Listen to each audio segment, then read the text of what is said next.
Hello guys, welcome.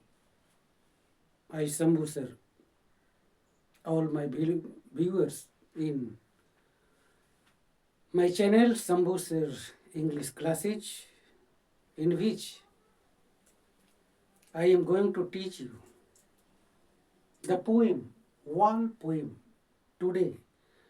The matter is something different as I used to teach you grammar and translation. Today, something different in this video. I will teach you the poem, mainly poem, the wall poem, which has been prescribed in standard 9, 10, standard 10 in CBSE board, composed by John Berryman, very didactic poem, by which one can take lesson, one can learn how one should stand up in life, how should manage the life. Very interesting poem here, no doubt. तो बिना देर किए हुए हम लोग इस video की ओर बढ़ते हैं, लेकिन वीडियो में बढ़ने से पहले मैं इंडिकेट करना चाहूँगा या रिमाइंड कराना चाहूँगा कि इस वीडियो को लाइक एंड सब्सक्राइब जरूर करें। और फिर देखते हैं इस वीडियो में किस तरह से हम लोग पोएट जॉन बेरीमैन के द्वारा कंपोज्ड इस पोएम को लाइन बाय लाइन पढ़ करके हम लोग इसके भावार्थ को समझेंगे। हालांकि सबसे पहले विशेष एक्सप्लेनेशन से पहले हम लोग समझ लें, जैसा कि मैंने बोला है कि बहुत ही डायडेक्टिक पोएम है। इस पोएम में हम लोग सीखेंगे कि लाइफ इज ए बैटलफील्ड, उतार चढ़ाव होता रहता है जीवन में, लेकिन वैसे स्थिति में अपने आप को कैसे मैनेज किया जाए, ये बड़ा ही रिमार्केबल चीज है। ये तो सब कोई जानते हैं कि जीवन में सुख दुख आता चलता रहता है, जीवन संघर्ष है, लेकिन संघर्ष को कैसे हम सामना करें, उस स्थिति को कैसे हम सामना करें, इस चीज के बारे में बहुत कम ही लोग सजग रहते हैं। हालांकि ऐसी बात नहीं कि सब लोग सजग नहीं रहते, बहुत कम लोग सजग रहते हैं, लेकिन रहते हैं। जो सजग नहीं रहते हैं उनकी परेशानियां दिन प्रतिदिन बढ़ती जाती है। तो उसी तरह के भावार्थ लेकर ये पोएम आया है, द बॉल पोएम, जिसमें कवि एक बच्चा को कैरेक्टर मान करके हमें ज्ञान देने का प्रयास करते हैं कि जो व्यक्ति सजग नहीं रहते हैं अपने जिम्मेवारी के प्रति, तो उन्हें लाइफ में कितनी भावनात्मक पीड़ा सहन करना पड़ता है, भावनात्मक पीड़ा, पैशनेटिक grief one has to face in life. So first of all, everyone must try to understand, recognize responsibility, what one has to do in this world to lead the life better, to lead a smooth life. One must know the nature or reality of life.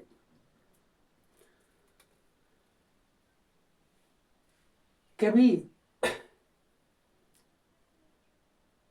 बहुत कुछ देने का प्रयास करते हैं। कभी का कहना है कि अगर बच्चा लॉस भी कर गया है, खो भी दिया है, तो उसे सोचने दो, समझने दो। अगर एक के बाद दूसरा, एक के बाद दूसरा अगर बॉल अगर उसे हम दे भी देते हैं, हालांकि कीमती नहीं है, आसान तरीके से उसे हम खरीद सकते हैं, दे सकते हैं, प्रोवाइड कर सकते हैं, लेकिन बात ज्ञान की रह गई कि ज्ञान उसे नहीं मिलेगा। उसका ब्रेन का जो डेवलपमेंट होती है, थॉट डेवलपमेंट जो होती है, ये नहीं हो पाएगा। इसलिए उसके थॉट को डेवलपमेंट के लिए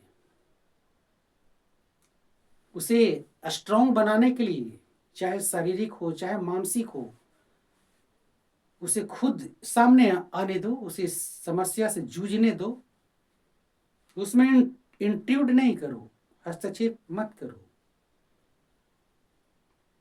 अन्यथा होल लाइफ अनभिज्ञ रह जाएगा, जीवन का रहस्य को नहीं समझ पाएगा। इसीलिए उसे उसे भी जूझने का मौका दिया जाए। तो बड़ा ही डायडेक्टिक चीज इस पोयम के माध्यम से बताया गया है। और भी बताया गया है कि मनी इज एक्सटर्नल, और हम लोग पढ़ेंगे कि मनी इज एक्सटर्नल। पैसे से, जो कह रहे हैं कि पैसा से खरीद सकते हैं, दूसरी बॉल खरीद सकते हैं, लेकिन जो भावात्मक, कवि का कहना है कि जो बॉल से बच्चा जो बचपन से खेल रहा था, उससे जो भावात्मक जो जुड़ाव हुआ था, अटैचमेंट हुआ था, ये चीज उसे हम नहीं दे पाएंगे। तो इसी कहा गया है कि भावात्मक रूप से जुड़ने के लिए पैसा इनफ नहीं है। भावात्मक रूप से जुड़ने के लिए भावना की जरूरत होती है, और उस भावना को बनाए रखने के लिए केयर की जरूरत होती है, जिम्मेवारियों के प्रति सजग होने की जरूरत होती है, केयरफुल होने की जरूरत होती है। इस तरह के ज्ञान कवि जॉन वेरीमैन इस कविता के माध्यम से देने का प्रयास किए। तो ठीक है, बिना देर किए हुए हम लोग वीडियो की ओर बढ़ते हैं, देखते हैं एक एक लाइन करके आगे। हालांकि और भी इस पोएम में पढ़ेंगे, एक एक हिंदी करके लाइन पढ़ेंगे। उसके बाद इसमें कवि जो है, हम लोग जानते हैं कि प्रोज और पोएट्री में थोड़ा डिफरेंसेज होते हैं। प्रोज के कंपेरिजन में पोएट्री डिफिकल्ट होती है। इसमें चूंकि राइमिंग, पोएटिक डिवाइसेज, बहुत सारे लिटरेरी टर्म्स होते हैं जिसको इस्तेमाल करना पड़ता है। अपने टैलेंट के अनुसार कभी करते हैं, अपने भाव के अनुसार, अपनी सोच के अनुसार, जिसे भी हम लोग पकड़ेंगे। what is the boy now? What is the boy now who has lost his wall? What is the boy now who has lost his wall? यानी जब बच्चा अपना गेंद खो देता है, जब बच्चा का गेंद पानी में चला जाता है, उसके बाद उसे कैसा अनुभव होता है, वो क्या करना चाहता है, पानी में कूद जाना चाहता है उसे उठाने के लिए, या किस तरह की उसकी भावना आती है, या कि देखता हुआ तड़पता हुआ रह जाता है। What is the boy now who has lost his wall? What is he to do? क्या करने को है? What is the boy now who has lost his wall? What is he to do? कभी इंट्रोगेट करते हैं और फिर कहते हैं, I saw it go merrily. I saw it go merrily down the street. It ball के लिए आया है यहाँ पे, wall. And then merrily over there it is in the water.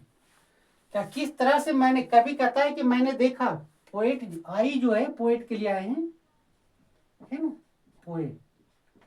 कवि का कहना है कि मैंने उस गेंद को देखा जंप करता हुआ, लुढ़कता हुआ गलियों से,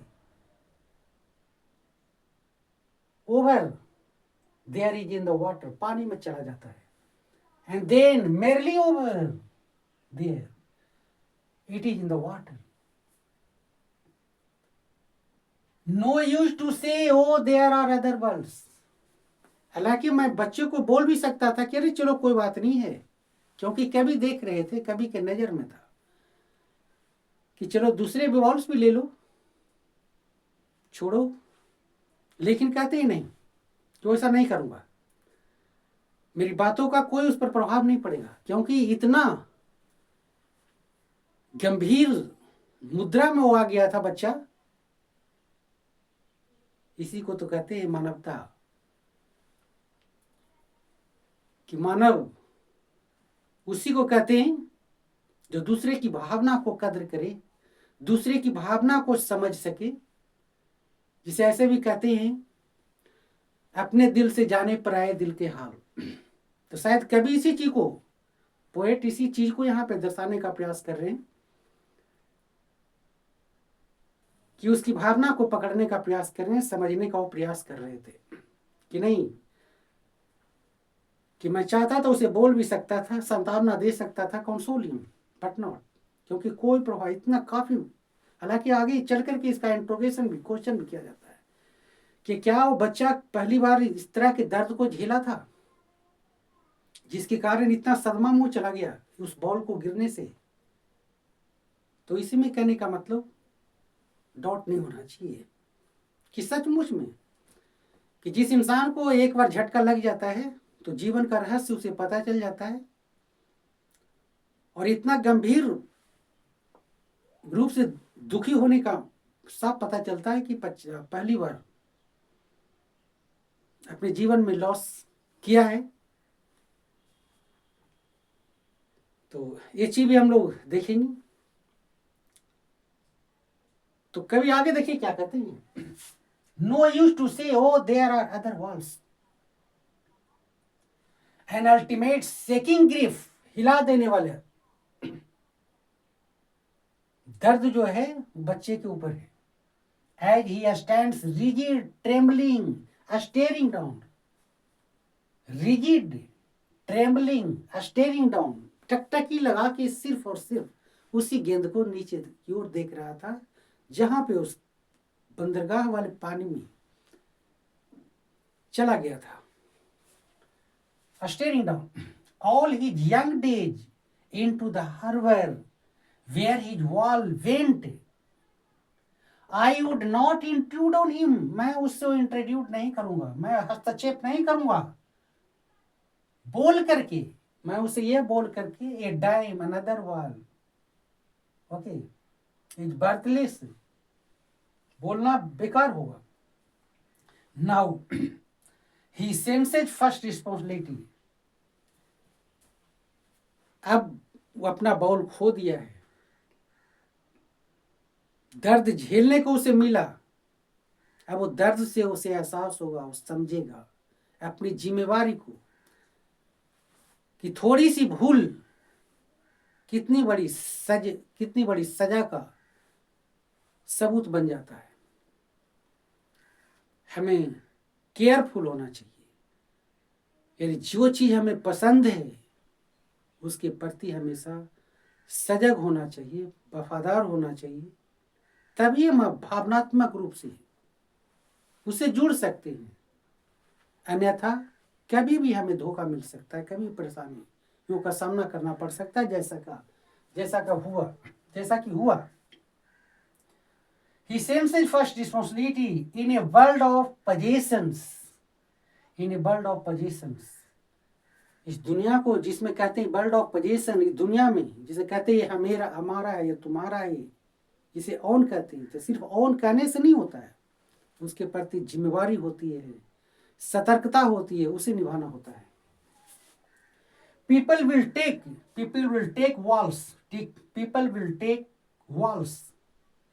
walls be lost always, ये तो कड़वा सत्य है, तो दुनिया है, आता रहेगा जाता रहेगा, आता रहेगा जाता रहेगा। लेकिन क्या जीवन का यही कड़वा सत्य है? जीवन का कड़वा सत्य ये नहीं है, बल्कि जिम्मेवारी है। जीवन का कड़वा सत्य जिम्मेवारी, जो भी चीज मिला है उसके प्रति एक जिम्मेवारी होनी चाहिए।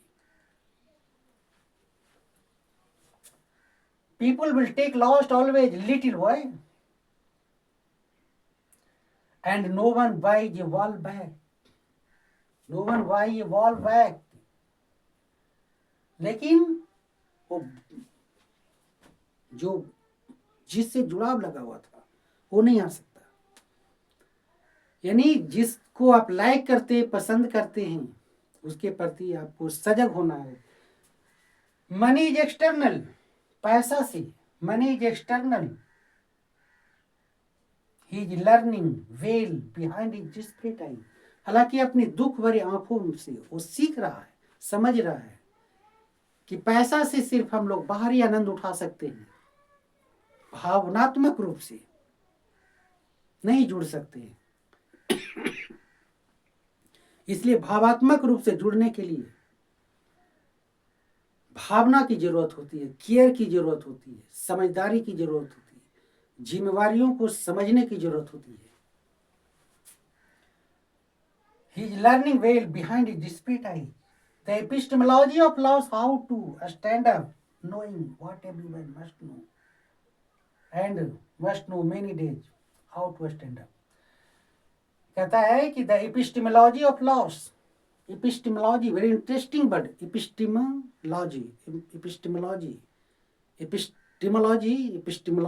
very interesting word, which means one learns naturally. One learns naturally. What happens when one loses? What happens when one gains? Epistemology. So here, everyone, epistemology of laws, how to stand up, knowing what everyone must know one day. ये जानना चाहिए epistemology की। हमें अगर किसी चीज की स्थिति में अगर हम लॉस कर रहे हैं तो अपने आप को कैसे मैनेज करना है,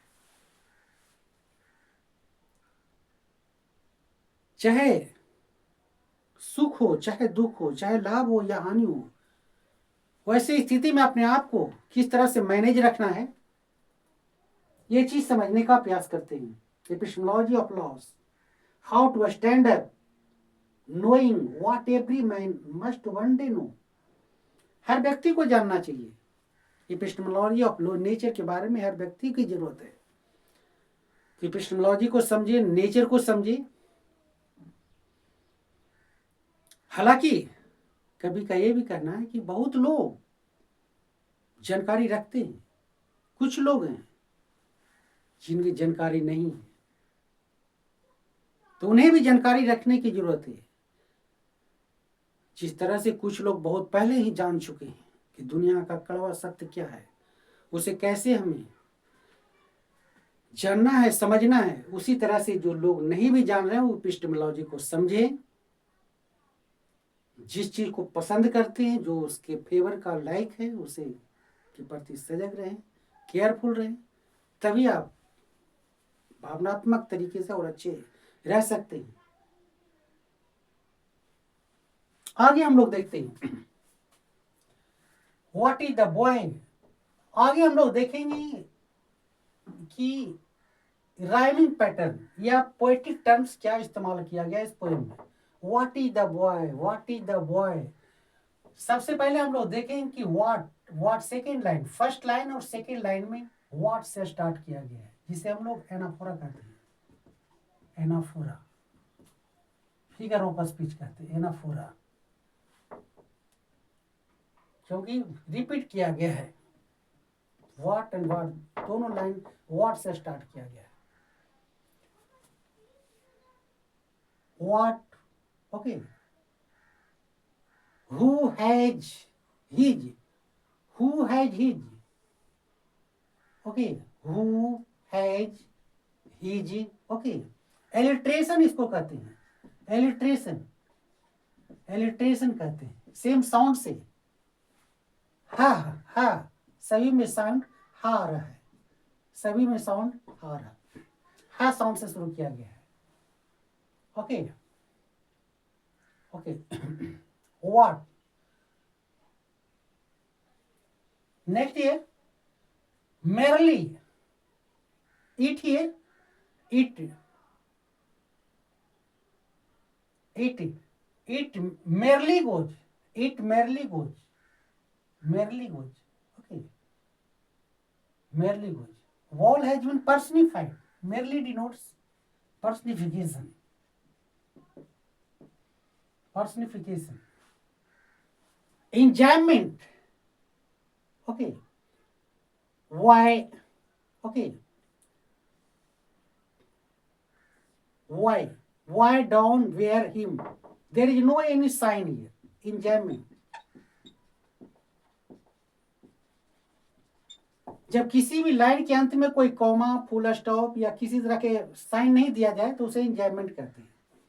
ये फिगर ऑफ स्पीच, इंजॉयमेंट किसी में नहीं है। और बीच में कहने का मतलब किसी भी सेंटेंस के बीच में अगर कॉमा दिया गया है, हाइफन दिया गया है, कुछ और बताना चाह रहे हैं कभी, तो उसे कैजुरा कहते हैं। कैजुरा, ये फिगर ऑफ स्पीच है, कैजुरा। तो इस तरह से तरह तरह के पोएटिक डिवाइसेज इस्तेमाल किया गया है पोएम में। ओके, और भी सारे हम लोग देख सकते हैं। Okay, possessions, people, okay, illustration, okay, worth, wall, okay, बहुत सारे, wall, whack, illustration, very many places have been used. Well behind, okay.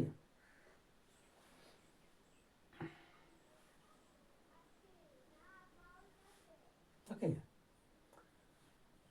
तो इस तरह से अगर बात रही राइमिंग पैटर्न की, तो wall, go, then, water, no rhyming pattern. Okay, no rhyme, किसी तरह के राइमिंग का इस्तेमाल नहीं किया गया इस पोएम। ओके, तो इस तरह से समझ गया हूं कि पोएम में कभी क्या कहना चाह रहे हैं, और इस तरह से इसके रिलेटेड क्या क्वेश्चन आ सकते हैं। क्वेश्चन कभी कभी आता है कि why does the poet not want to introduced in the matter of the boy, क्यों नहीं इंट्रोड्यूड करना चाहते हैं। What does the word possession means. Okay, possession means, the world possession means मतलब इस दुनिया को जिसको हम लोग कहते हैं कि अपना है, मेरा है, तो इस वर्ल्ड ऑफ पोजेशन इस चीज को डिनोट्स करते हैं। हालांकि इन सभी प्रश्नों का जवाब जब वीडियो को आप ध्यानपूर्वक पढ़ेंगे, समझेंगे, तो आप रिलेटेड एक ही क्वेश्चन का समाधान इस वीडियो में मिल जाएगा। मैं उम्मीद करता हूं कि आप समझ गए होंगे, और अगर जहां कहीं भी अगर कुछ प्रॉब्लम है, कभी कभी टाइटल की बात होती है कि जस्टिफाई द टाइटल, तो बड़ा आसान हो जाएगा, क्योंकि टाइटल एक पोएम के इर्द गिर्द घूमता है। एक बॉल, बच्चे का बॉल के इर्द गिर्द पूरा पोएम घूमता है, उसी पर सारा ज्ञान, सारा डायरेक्टिव बातों को कभी देने का प्रयास करते हैं, तो टाइटल बड़ा ही जस्टिफाई है। तो इस तरह से हम लगता है कि एक पोएम बड़ा ही कंप्लीट तरीके से हम लोग फिनिश करने का प्रयास किए हैं। समझ गए होंगे, समझने का प्रयास करेंगे। जो भी इसके मैटर रहेगा वो आप सोल्व कर सकते हैं आसानी से। तो आज इस वीडियो में हम लोग ये तय रखते हैं, फिर इस तरह के शानदार और लाभकारी वीडियो के लिए बने रहिए। जब तक के लिए जय हिंद।